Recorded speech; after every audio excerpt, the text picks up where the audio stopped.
wòlíì Marcus tíbẹ̀ tán ti tú ọ̀pọ̀lọpọ̀ àṣírí o nípa ohun tó fa wàhálà sórílẹ̀-èdè Nàìjíríà, pàápàá bí gbogbo ẹ̀ ṣe wọlé wá nípa ọ̀rọ̀ religion, ọ̀rọ̀ ẹ̀sìn, ọ̀rọ̀ ṣọ́ọ̀ṣì káàkiri oríṣiríṣi ni bàbá yìí tú nípa ìjọ CAC. Wọ́n sọ̀rọ̀ nípa gbogbo bọ́lọ̀ ṣe pé àpọ́sù Ayo Babalola, gbogbo ìyà tó jẹ Ayo Babalola, pé báwọn òyìnbó ṣe gbé Christianity wọlé, gbogbo ọ̀rọ̀ nípa Roman Catholic, gbogbo àwọn church tó jẹ́ pé òyìnbó ló dálẹ̀, tó jẹ́ pé àwọn èèyàn ń dáwó Nàìjíríà wọ́n sì ń kó padà lọ sí ọ̀dọ̀ àwọn òyìnbó tó dájọ́ lẹ̀. Gbogbo ohun tí ọ̀rọ̀ ṣọ́ọ̀ṣì ti kó bá Nàìjíríà náà ni bàbá yìí tú kalẹ̀ nínú fọ́nrán yìí o. Ọ̀rọ̀ yìí lágbára o, ó lágbára gan. Kódà ọ̀rọ̀ débi ọ̀rọ̀ King James, tẹ́ bá ń gbọ́ King James version, bẹ́ẹ̀ ni, kí ló ṣẹlẹ̀ sí King James, báwo ló ṣe jẹ́, kí ni àṣemáṣe tó ṣe láyé ìgbà yẹn, gbogbo ẹ̀ ni bàbá yìí tú sínú fọ́nrán yìí, débi pé ọ̀rọ̀ kan àwọn olóṣèlú gan pàápàá.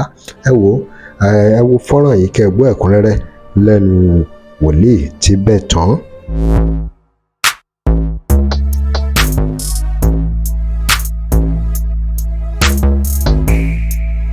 Welcome to Crossblog XTV. Remember to like, share, and follow us. The lady don't want to Christianity.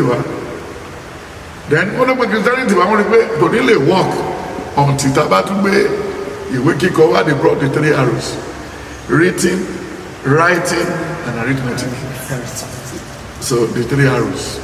So when they brought all these things to derail us, to take us off the way, to plant disunity like we have in Nigeria today. Some people are still complaining.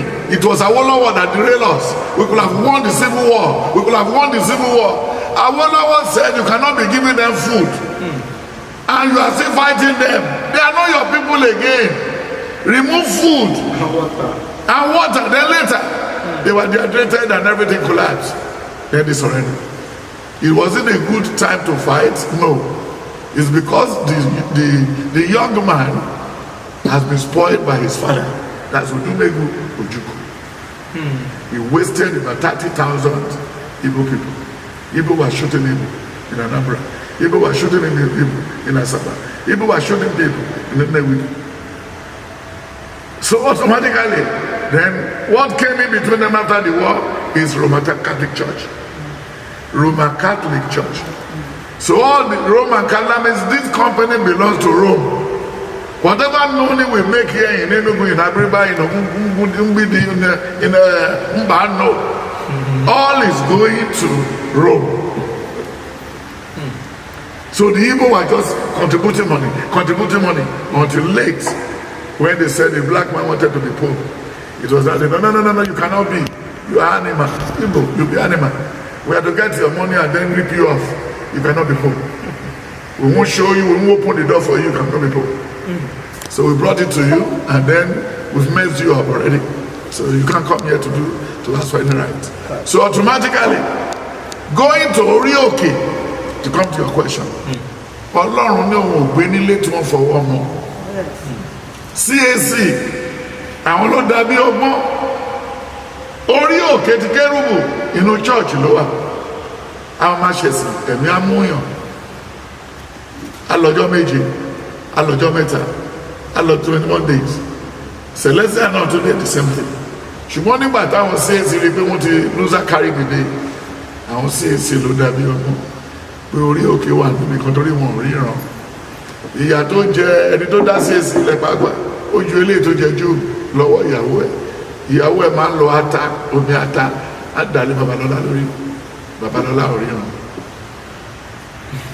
Ó lè gbàdúrà kú.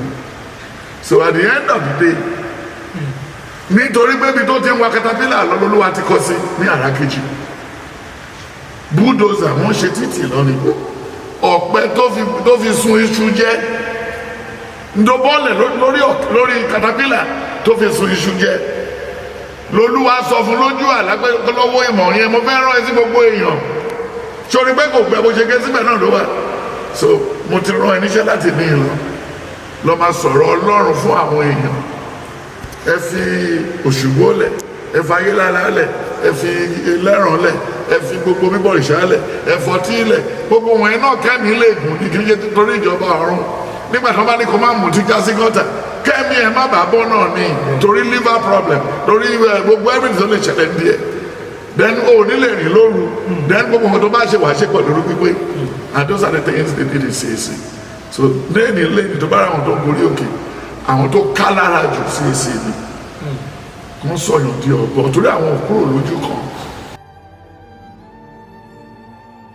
rí òun náà lẹ́ ń gbọ́ lẹ́nu wòlíì tíbẹ̀ tán yìí gbogbo bí wọ́n ṣe pé àpọ́sù Ayọ̀ Babalọ́lá àti oríṣiríṣi tó ṣeé ṣe kẹ́ ẹ máa mọ̀ òun náà ní bàbá yìí túnú fọ́nrán yìí o. ó tìkì ju tírélà mọ́tò wọn máa balẹ̀ nínú chọ́ọ̀chì gbẹgbẹgbẹgbẹgbẹgbẹ bẹ́ẹ̀ ni pé ayé fẹ́ parẹ́ máa gbọ́ ní sùúrù ìwọ ló béèrè question kò sí ìjà kò fẹ́ lù mí so nígbà tí ìyẹn rí bẹ́ẹ̀ wọ́n á wá sí gàdá kó wá kó túùtù jọ àwọn náà ló wá tó wá lọ mọ òkìtì biribiri wọn máa múra àdì wọn ní kéèyàn dúró síbẹ̀ nù gbó nígbà tí wọn ò rówó ralẹ̀ ní Yaba tí wọn ò rówó ralẹ̀ ní ojú Ẹlẹ́gbà tí wọn ò rówó ralẹ̀ ní Ìkẹjà wọn ní kẹ́ máa bọ̀ lórí òkè orí òkè Ọlọ́run kọ́lé orí òkè ẹ̀rìmà orí òkè Ọlọ́run gbàdúrà orí òkè Ọlọ́run ọ̀rọ̀ agẹlú orí òkè ìyọ̀wọ̀ mọ́tò orí òkè obìnrin kú kò bìrù kò rọ́mọ gbé sẹ́yìn ẹ jọ̀sà gbogbo òun náà táàgì ní